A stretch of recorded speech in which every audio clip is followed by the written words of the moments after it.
guys, welcome to Becoming Little Miss Bikini Season 3, Episode 6. This one I'm going to call a fishy disaster. So I'm 3.5 weeks out from my first contest this year, March 11th in Savannah, Georgia, WMBF. And then April 30th is INBF NPAA in Vancouver, and then May 28th is INBF in Vancouver. Anyway, so you know, the usual stuff has happened. I was suffering from an injury for the last couple of months. I've been going and seeing a chiropractor for that, getting Graston and some stimulation from like the electric shock machine. That was okay. Then I was off of that treatment for a couple of weeks while I went back to Vancouver for a week to visit family and train.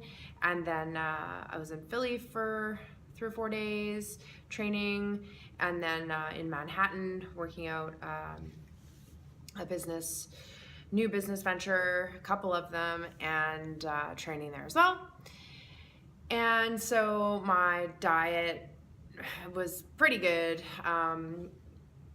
I think I had a little bit more salt and fat than I normally do, not carbs really. So anyway, my goal weight of 125 is not gonna, I've been rebounding. So like as of today, I'm 131 pounds. I'd gotten down to like 129 just before I left for Vancouver, and the first morning I was in Vancouver. I'm slimming down, that's not the problem. It's just like goal weight's kind of psyching me out, and so I weigh myself every morning and yada yada yada. But so that's a bit of a challenge, but this prep's been good otherwise. And you know, some of the ouchies that I normally get, I'm not as tired. And just as of yesterday, which would have been Monday was 2 days ago, my carbs have been decreased from 100 grams per day to 70. That sucks. And last night on the Stairmaster, I felt like I was gonna fall down it. But I've got 150 grams both on Saturday and Sunday. And I finally, after a couple of months, took a rest day on Sunday because I got sick. Forgot to add that. And so that's the update for that stuff. Now, why I'm posting this today, because I was thinking, man, I need to find something cool to come and talk about for this status update, other than I don't think I'm going to compete for 1.5 years after this and wait for Grandmasters. So a couple of weeks ago, Jeff had mentioned a few times actually after the gym, you smell funny. Is it your Sweet Sweat waist trainer, like for extra sweating? I'm like, I sprayed off, I washed it, like, I don't know, I don't think that's it, and let him smell it, and I smelled it, didn't smell bad.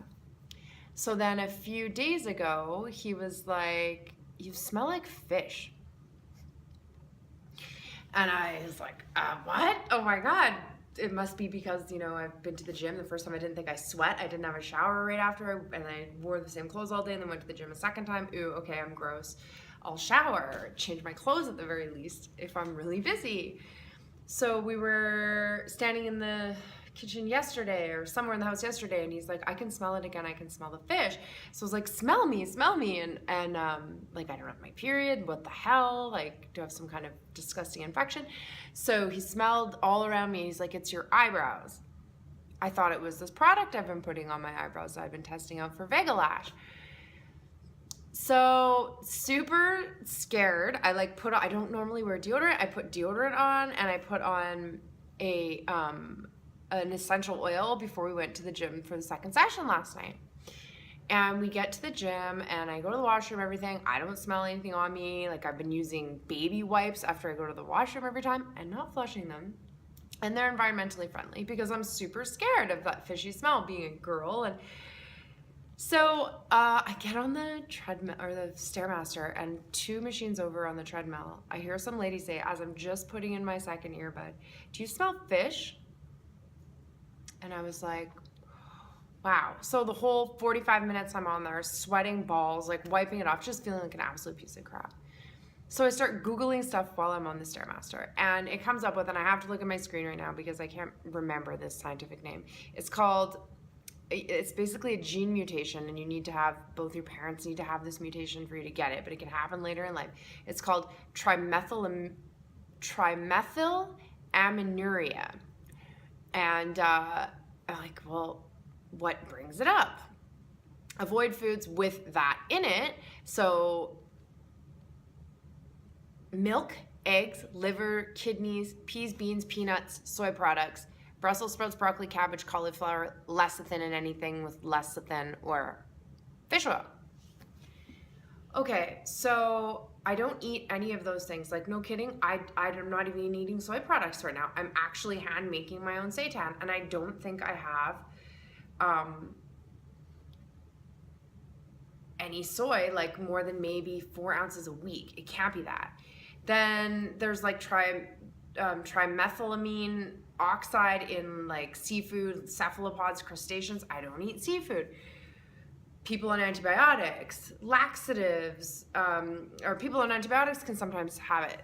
Taking laxatives works. I'm going to the washroom all the time. I'm taking digestive enzymes all the time, which I'm gonna have to up. So then it's that. So it could be this disease, the gene mutation. It could be certain foods I'm eating that are making me sweat like that. It could be some sort of female infection, which it's not, because last night we got out of the gym and I literally like did the splits in the Jeep and made Jeff smell my junk because I was like, is it my junk? So it wasn't, but he said he smelled it again when we got in the Jeep, like in close quarters. So it's not the food. And like every other thing that it could possibly be, it's not. And the only other thing I can think of is that my acid alkaline balance is off and I need to rebalance my pH. Because like low carb diets can make you stink, but not necessarily like fish. And I can't change my carbs right now. All of those other foods I'm not eating. So I'm gonna do another post on how this goes, but I'm horrified. I covered myself in cinnamon bark oil to go to the gym this morning and like ended up burning up my chest. So I've ordered some more riboflavin supplements, B2 specifically, because a lack of B2 can cause it. I've ordered activated charcoal, and I'm gonna try taking that a couple of times a day. What else did I order? And then I ordered like a 5.5, 6 pH soap to use on my body to try to counteract anything that might, like, the sweat bacteria is sort of fermenting on the top of your skin and it's smelling like yuck, essentially. And so what else was I gonna do? I'm not taking laxatives. Yeah. And then, you know, the other recommendation is that don't stress, don't exercise, or get emotionally upset. Oh, well, that's going to be great. I'm just going to, you know, put myself into a medically induced coma until when? So that's it. So I smell like a fish. I have to shower at least twice a day. My skin is super dried out, so I've been moisturizing that. But I'm going to try everything I can naturally, obviously, and before seeing a Western medicine doctor to change that. So I'm gonna follow up with you guys on another post on balancing pH and see if this stuff works.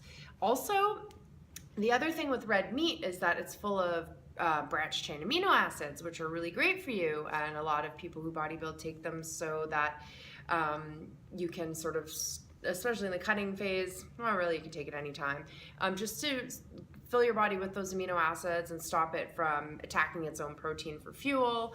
And I use that all day, every day. Plus, the seitan I make has the same complete amino acid profile as red meat. And amino acids, apparently, if too prevalent in the body, can make you stink like fish. So I've reduced my BCAAs, but not the seitan. So if this other natural stuff doesn't work, I'm gonna have to try to cut that out 3.5 weeks out. Anyway, wish me luck with that.